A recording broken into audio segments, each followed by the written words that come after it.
to the inside. Here comes Wehrlein. Yep, clean move. Wehrlein wins for Porsche. We're almost halfway through Season 9 of the ABB FIA Formula E World Championship, and the driver currently leading the way in the driver standings is Tag Heuer Porsche's Pascal Wehrlein. So let's take a look back at some of his best moments from the season so far. The first race of the Gen 3 era saw us return to a happy hunting ground for Pascal Wehrlein, Mexico, 11 months after he scored his and Porsche's first Formula E victory at the Autodromo Hermanos Rodriguez. However, only managing to qualify in 6th in this season, Wehrlein fought his way up the field and onto the podium. De Grassi knows he's going to have to drive an exceptionally wide Formula E car if he wants to hold on to a podium. Here comes Wehrlein. Yep, clean move. Into the chicane. The Porsche up into second place. Jake Dennis wins! Pascal Wehrlein across the line in second place after winning here last year. Wehrlein's on the podium again.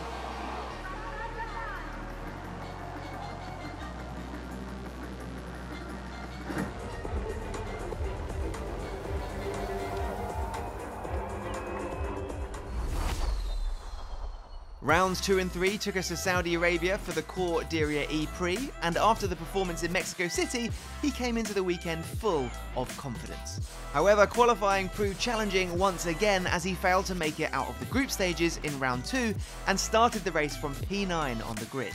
An early incident ahead meant Pascal could capitalise and move up to 6th, before then overtaking Dan Ticktum, Jake Hughes and Sebastian Buemi as they all took attack mode, finding himself right behind the race leader, Sam Bird, before making a textbook pass for the lead.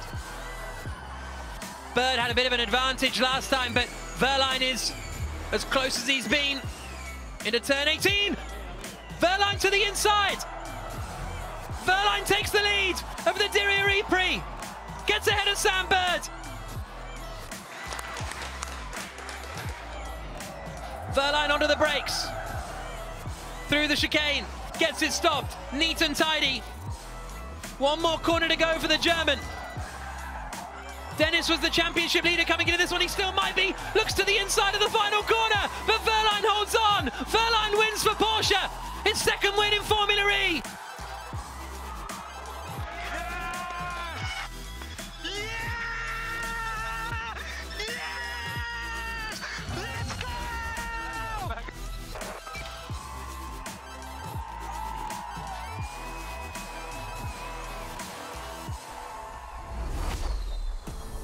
Just 24 hours later, and round 3, Wehrlein made it into the quarterfinals of the qualifying duels and started the race 5th on the grid. Having won the race from P9 just the day before, he picked up right where he left off with another impressive performance. Here comes Wehrlein. Wehrlein going for it now on Jake Hughes in the Porsche to the inside at turn 18 and makes the move.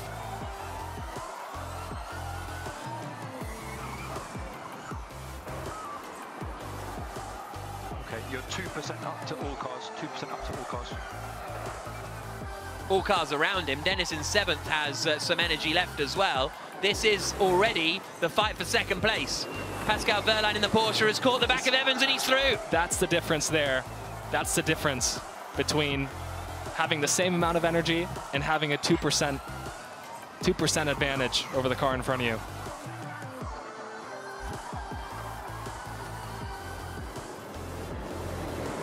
He's a little far away, is he? Coming into the chicane. Next lap. Onto the brakes, not quite close enough, but he's very much caught the back hit. Oh, Rast goes through attack mode. So Wehrlein into the lead of the race.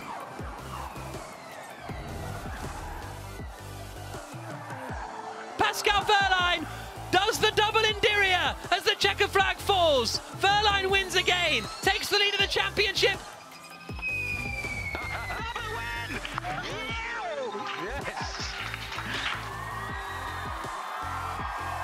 Pascal Wehrlein, Keep your balance there, bud. First time this weekend, Pascal Wehrlein has looked even slightly out of control. His Royal Highness Abdulaziz bin Turki Al Faisal, the Minister of Sports, will hand over the trophy to the race winner. Is Wehrlein going to do another? Yes, you bet he is. Oh no, come on. I thought it was going to be a crowd surf, but they're going to do the jumping thing. On. Delight for Porsche. Round 4 saw the first ever Formula E race in Hyderabad in India, and Wehrlein was on the back foot from the start. A heavy shunt in free practice 1 limited his run time and meant 12th was the best he could get out of qualifying, the furthest down the grid he'd started so far. Although he perhaps won't consider this as one of his greatest of drives through the field, he was able to capitalise on a number of crashes and penalties ahead to finish in 4th position, extending his championship lead in the process. After a disappointing retirement in the Cape Town E-Prix in round 5, round 6 in São Paulo saw the perfect opportunity for the German to get his season back on track and build on his gap at the top of the standings. But once again, a disappointing qualifying session would give him a lot of work to do during the race. Qualifying 15th and with a grid penalty from Cape Town meant he started the race in 18th. But if there's one thing that we've seen so far this season, it's that Wehrlein is more than capable of a masterful drive through the field, into the points and beyond.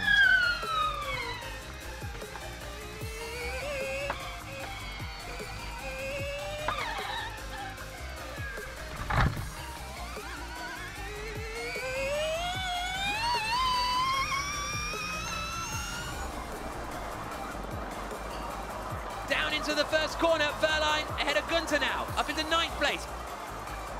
So Pascal Wehrlein is making his way through the field now and is up behind Sam Bird. He's got ahead of Jean-Eric Verne, and there's Bird activating his attack mode.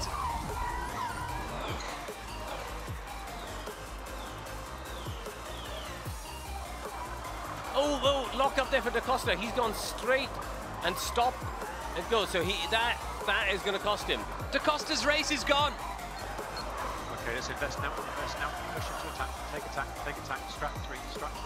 So Wehrlein's going to take attack mode from 4th place. Here he comes. Yeah, and he is the last driver in the top 11 to take attack mode. All the others have used both.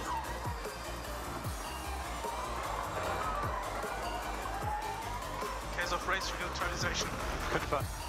Attack mode now. Wehrlein takes attack mode and he comes out behind the McLaren. He should be able to breeze back past Hughes fairly easily with that extra power. 11 places and 6 points later, the P7 finish kept him at the top of the driver's standings with a home race to follow in Berlin. Will we see Wehrlein return to winning ways on home soil?